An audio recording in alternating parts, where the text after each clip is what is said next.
Hay ciertos aspectos que hay que ir cuidando, sobre todo en nuestro ámbito que es la cirugía plástica, porque las redes sociales a veces hasta son un enemigo. Y ese tipo de publicidades que no son cirujanos plásticos, que lamentablemente acá en Chile, al no ver ley de especialidades, las pacientes a veces ni hacen una evaluación real presencial con el médico, porque muchas veces te lo piden por redes sociales. Simplemente esa cirugía le devolvió la autoestima a esa niña, entonces es bien importante y no es una cirugía solamente por vanidad. Obvio. O sea, la cirugía plástica no es similar a lo que sería la vanidad, es volver nuevamente la autoestima a cada paciente. Ese tema del intrusismo y de la publicidad engañosa de las redes sociales nos cuesta bastante en la consulta a nosotras.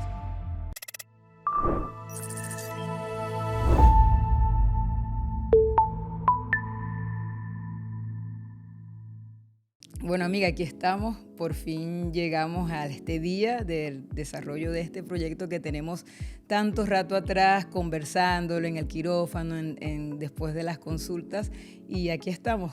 Bueno, sin más preámbulos, damos inicio a nuestro podcast Cirugía Plástica al Descubierto. La idea es poder explicarle a la gente, que es nuestra finalidad, la verdad de este proyecto, es educarlas, es poder decirle ¿qué realmente es la cirugía plástica? Hay demasiada desinformación en las redes sociales con relación a lo que es este tipo de procedimientos o de cirugía. Y bueno, a eso vinimos. Claro, es que nuestro objetivo es educar. Incluso eso nos va a ayudar a que muchas veces pacientes que van a la consulta con muchas dudas, cuando vean nuestro podcast, también tengan una parte de esa información y van directamente más buscando específicamente el procedimiento que se quieren realizar. Yo pienso que a medida que vayamos avanzando con los diferentes capítulos, vamos a tocar diferentes temas y yo creo que va a ser bastante interesante porque además tenemos tantas anécdotas. Exactamente, y eso es lo que queremos, que la gente sepa qué es realmente la cirugía plástica, qué hay detrás en el quirófano, qué hay entre una foto de un antes y un después, porque pues, mucha gente se va por las redes sociales y se compra la publicidad engañosa que hay. Y como bien lo dijiste, eso queremos, educarlos, que lo hacemos en nuestra consulta. Nosotras educamos a las pacientes, les explicamos qué sí, qué no, realmente es para cada una de ellas, pero bueno, queremos ampliar un poquito más las cosas y que sea a un público más amplio. Sí, efectivamente, en la consulta no nos da tiempo de hablar tantas cosas que queremos igual informar a las pacientes. Y bueno, esto pienso que es una bonita manera de llegarle al público, de que ellos sepan exactamente lo que puede pasar detrás del bisturí. Porque no es solamente hacerse la cirugía y efectivamente todo es bonito, no, hay cosas que no son tan bonitas en la cirugía, porque bueno, esto igual es un procedimiento médico. Claro, porque a eso vamos, la gente siempre ve el antes y el después, pero no ve el durante, no sabe lo que realmente pasa en ese proceso postoperatorio o qué hay que hacer durante el preoperatorio realmente. Lo sabemos, muchas pacientes llegan a la consulta y nos piden, me quiero operar tal fecha y tienen programado una serie de cosas y no funciona de esa manera. Entonces, eso es lo que queremos pues decirles a todas. Exactamente, sí. Y bueno, yo pienso que en este primer capítulo, que vamos a tocar diferentes cosas que luego lo vamos a profundizar en los otros capítulos, es bien importante que comencemos hablando de las redes sociales. O sea, en redes sociales, a pesar de que, bueno, efectivamente la era digital vino a revolucionar todo el mundo, hay ciertos aspectos que hay que ir cuidando, sobre todo en nuestro ámbito que es la cirugía plástica, porque las redes sociales a veces hasta son un enemigo. Correcto. Yo pienso que es importante informarle a las pacientes y educar este punto de las redes sociales porque también está lo que es el trastorno dismórfico corporal, que está muy relacionado con las redes sociales. Entonces, el hecho de que los pacientes nos llegan con fotos de antes y después, hasta retocados, porque sabemos cuáles fotos vienen retocadas y eso va en contra de lo que nosotros hacemos, porque efectivamente no quedan así. Siempre va a haber una mejoría, pero no es tal cual como viene con las fotos de redes sociales. Claro, es que nosotras, como obviamente siempre lo conversamos, siempre hablamos desde la sinceridad, le hablamos con la crudeza a las pacientes para que ellas entiendan que realmente es un proceso, pero ellas vienen con muchas ideas de las redes sociales desde el punto de vista de fotos retocadas evidentemente o desde las ofertas engañosas que existen de procedimientos sin bisturí, de procedimientos que obviamente son realmente quirúrgicos y obvian las complicaciones que efectivamente pueden ocurrir en un consultorio. Entonces, pues de eso es lo que queremos hablar realmente acá. Claro, sí. Fíjate que yo tocaba el punto del trastorno dismórfico corporal y con el uso de las redes sociales, los filtros, las fotos retocadas, ya hay estudios que hablan de que la prevalencia, por ejemplo, acá en Chile, ha aumentado un 32% solamente con el uso de las fotos retocadas. O sea, el selfie, si no lleva filtro, no es selfie. Las pacientes llegan con las imágenes de redes sociales, o sea, de ellas mismas retocadas y dicen, pero tengo que quedar así. Por ejemplo, a mí me pasó hace un tiempo de una paciente que conoció a una persona por redes sociales y no se conocían en persona. Entonces ella se puso filtros con labios aumentados, obviamente los ojos más abiertos y llegó y me hizo así casi que una pauta de lo que ella quería hacerse. Quería blefaroplastía, aumento de labio, aumento de pómulo. Efectivamente se veía muy diferente a la foto. Yo le explicaba, te puedo poner obviamente un poquito de labios, podemos hacer algunas cosas, vas a mejorar, pero no vas a quedar como la foto.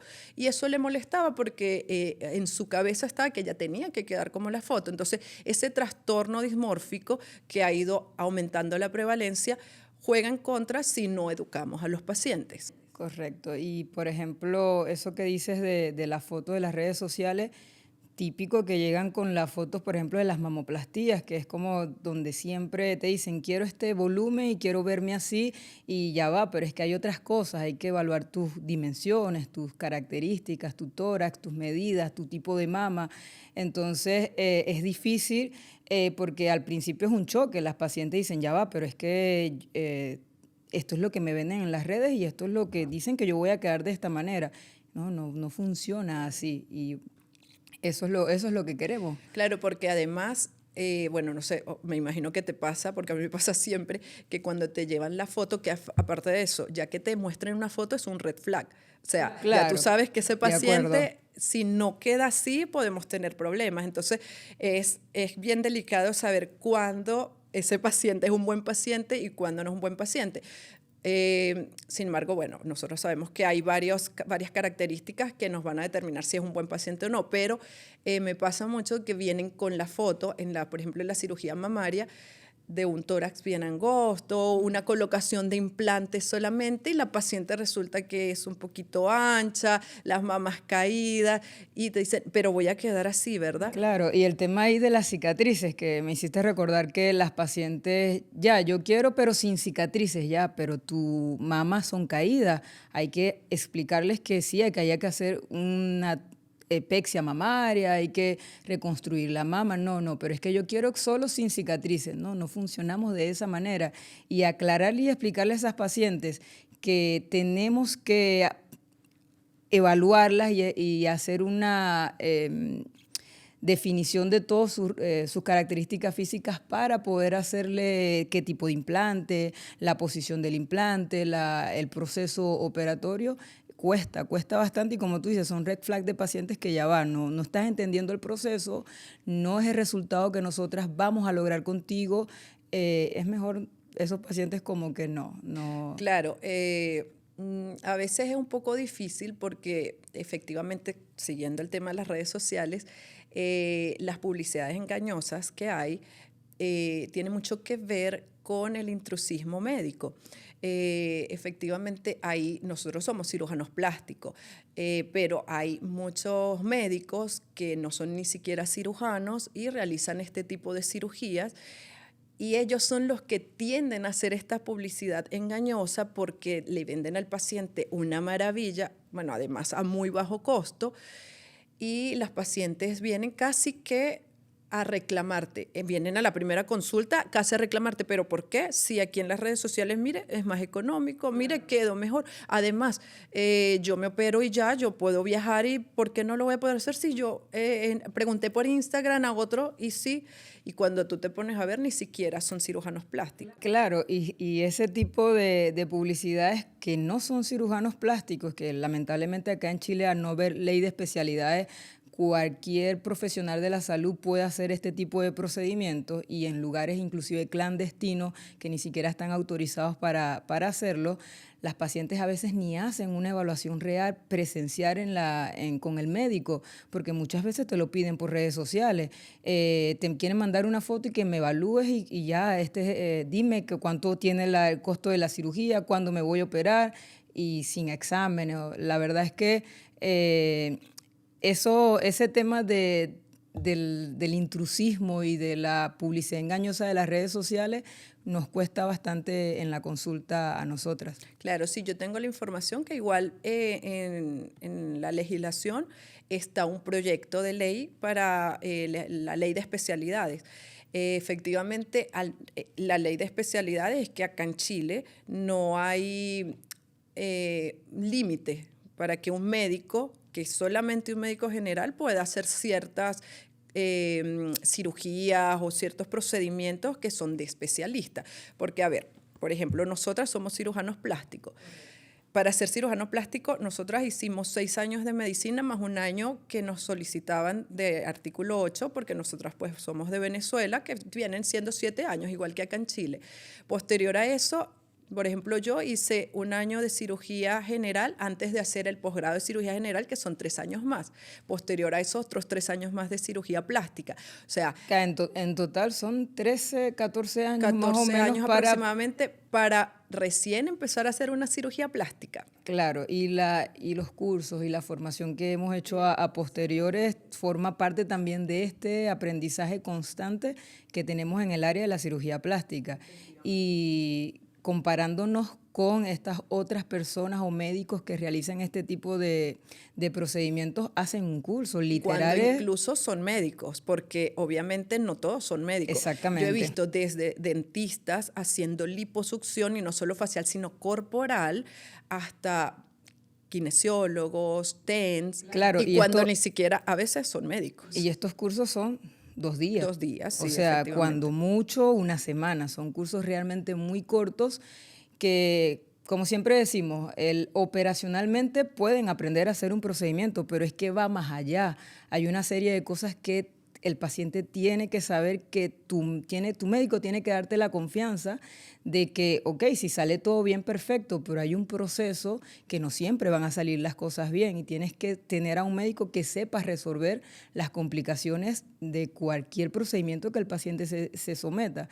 Entonces, ese es el punto, que realizan procedimientos y ya, y las complicaciones las terminamos viendo, pues bueno, somos claro, nosotras. por supuesto, porque además llegan muy frecuentemente. Exactamente. Y bueno, yo igual quiero aprovechar a decirle al público que cuando quieran revisar si su médico está certificado, simplemente la Superintendencia de Salud, y ahí pueden verificar y sale si es médico, si es cirujano plástico, si está convalidado. Entonces es bien importante eso en la Superintendencia de Salud. Ya, ¿y cómo fue para ti decidir ser médico inicialmente y bueno, y todo el proceso? Cuéntanos.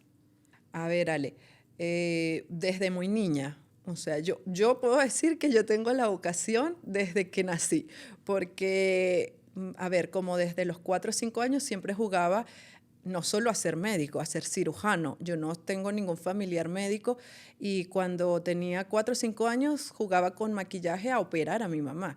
Entonces mi mamá obviamente le llamaba la atención porque no solamente yo no jugaba a ver cómo estaban sus pulmones, simplemente yo le hacía heridas con el labial para que fuera rojo porque era sangre y las suturaba. Entonces era como que yo sabía que iba a ser cirujano.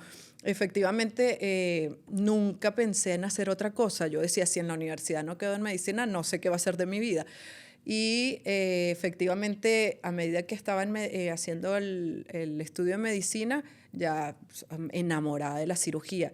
y incluso de la cirugía plástica, porque tú sabes que, bueno, cuando hacemos las rotaciones los hospitales, que vamos viendo la parte de cirugía plástica que es más reconstructiva, porque siempre tenemos como el primer contacto más con los pacientes quemados, los pacientes que tienen... Pero eso era cuando estabas en cirugía general, cuando te empezaste Claro, a no, pero enamorar desde de... medicina, no, desde Claro. medicina, En las porque rotaciones en las de rotaciones medicina de general. medicina, Ya, ya, cuando ya. pasábamos por cirugía, ya ahí yo veía que me gustaba la parte de cirugía plástica.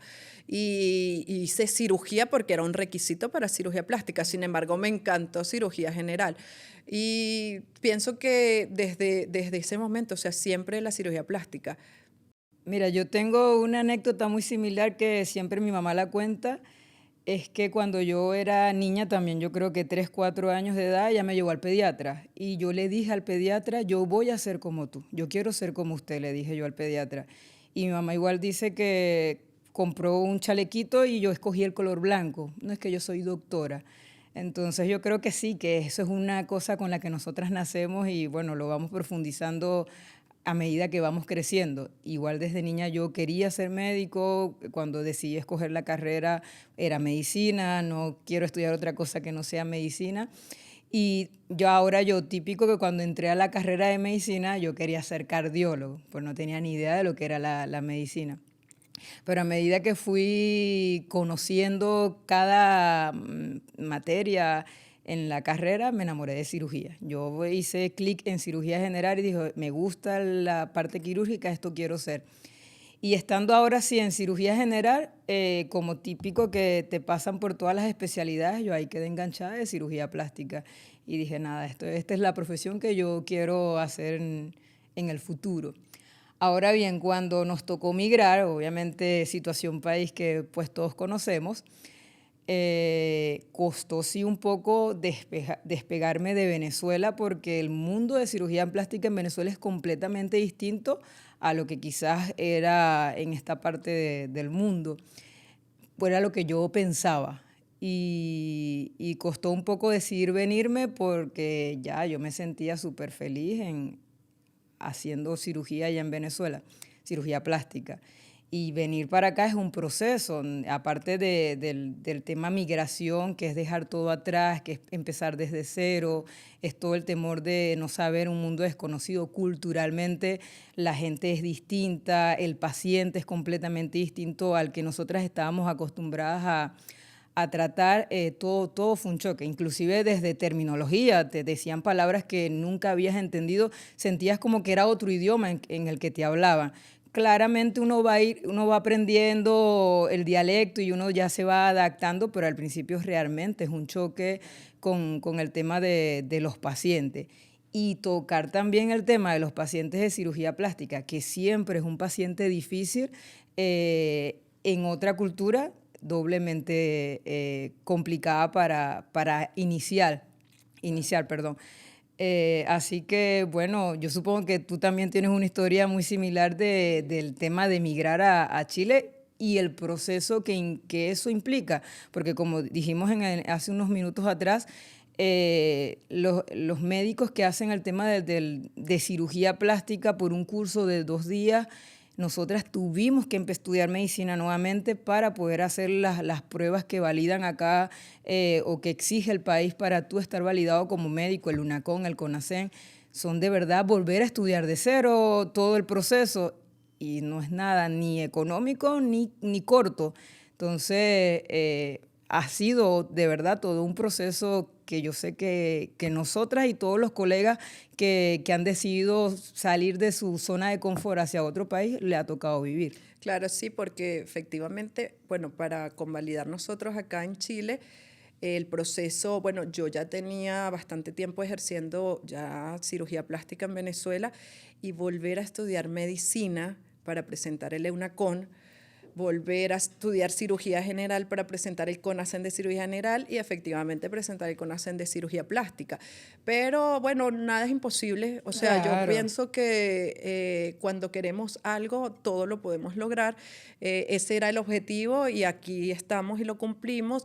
Y igual ha sido una experiencia gratificante. Cada cosa, cada logro era como que, ok, me volví a graduar de médico. Claro, Volví, tal cual, sí. prácticamente sentí la emoción como cuando recibí el título. título. Era el título de médico acá, luego el de cirujano general y luego la alegría de ya estar convalidada como cirujano plástico.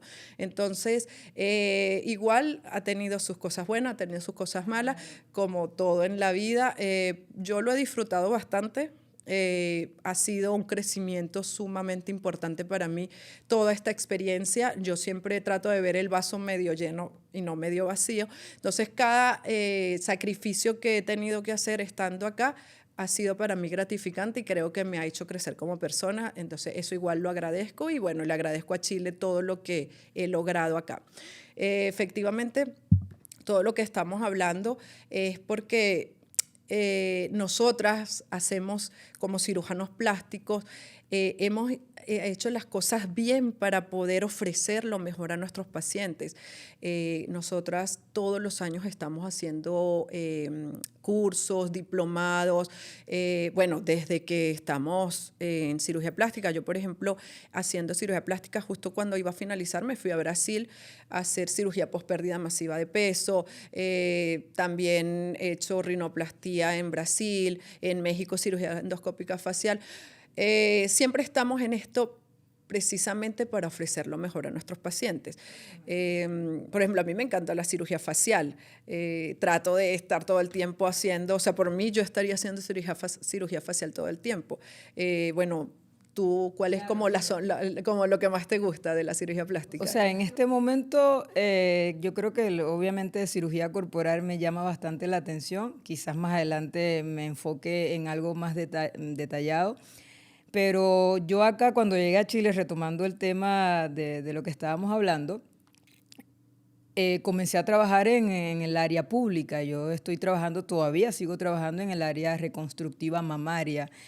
Y te deja eso bonito, ¿sabes? Porque igualmente los pacientes nuestras pacientes te dejan mucha gratificación, como ellas llegan a la consulta la primera vez y cómo se van al alta estas pacientes, el cambio en su autoestima después de este proceso, cuando viven el proceso. Tenemos pacientes, nada más, no lo que estoy hablando de pacientes reconstructiva mamaria, que de verdad, por eso no dejo el área de la reconstructiva mamaria. Paciente que tiene una enfermedad real, un cáncer de mama, y que hay que quitarle toda la mama y posteriormente a eso tú le puedas devolver la satisfacción y la autoestima de sentirse nuevamente mujer, porque hay herramientas para poder ponerle su implante mamario y que tenga apariencia, inclusive ponerle un complejo areola-pezón. Cambia muchísimo la perspectiva del paciente de un antes y un después de tener este tipo de enfermedades. Pero no menos nuestras pacientes de cirugía plástica, pacientes de contorno corporal post cirugía bariátrica, que han pasado toda una vida, 20, 30 años, 15 años, con un aumento de volumen, como dicen acá, una guata que les cuelga, claro. Que les cuesta para el tema de la ropa y que tú le logres cambiar eso, de verdad que por lo menos es una satisfacción bien bonita, pues. Sí. Sí, porque a pesar de que mucha gente lo ve como algo de vanidad, en realidad en todo tipo de cirugía, yo pienso que el aporte que le damos al paciente cuando se acepta a sí mismo, cuando se ve mejor, cuando se quiere, es muy importante, ya sea una cirugía verdaderamente reconstructiva, como la cirugía reconstructiva mamaria, un paciente quemado, un paciente con labio leporino, o simplemente una paciente que tiene una guatita en delantal, le hacemos su abdominoplastía y la satisfacción, la alegría con la que llegan a la consulta, de verdad que eso no tiene precio. O sea, yo pienso que todas las cirugías que nosotros hacemos, cuando está bien indicada, es una cirugía para aumentar la autoestima de las pacientes y eso es bastante gratificante. Claro, y es eso, nosotras al final terminamos siendo las psicólogos quirúrgicas, porque cambiamos la manera de sentir y de pensar de una paciente después de someterse a X procedimientos de las que nosotras siempre realizamos. Claro, es que influye en la salud mental de los pacientes. Cuando llegan con baja autoestima. Yo tuve una vez una paciente de 9 años, una niña que llegó llorando a la consulta y no paraba de llorar y la mamá trataba de explicarme lo que le ocurría y ella sufría de bullying en el colegio, tenía 9 años por sus orejas. Efectivamente, cuando se realizó la cirugía, la niña simplemente reía, la niña no sabía cómo agradecerme, me abrazaba. Entonces, el cambio de vida, o sea, todo lo que se ahorró la niña de aquí a que crezca, de su autoestima, ya con seguridad, con saber que simplemente esa cirugía le devolvió la autoestima a esa niña. Entonces, es bien importante y no es una cirugía solamente por vanidad. O sea, la cirugía plástica no es similar a lo que sería la vanidad, es volver nuevamente la autoestima a cada paciente. Es que eso me hiciste recordar igual una paciente que se sometió a una autoplastía conmigo, ella adulta, 20 y tantos años, trabaja en los aviones, Aeromoza, y tenía las orejas en asa, las orejas grandes, y ella me mostró que se colocaba un pegote detrás de las orejitas, porque obviamente tienen que estar con el cabello recogido para trabajar en la aerolínea.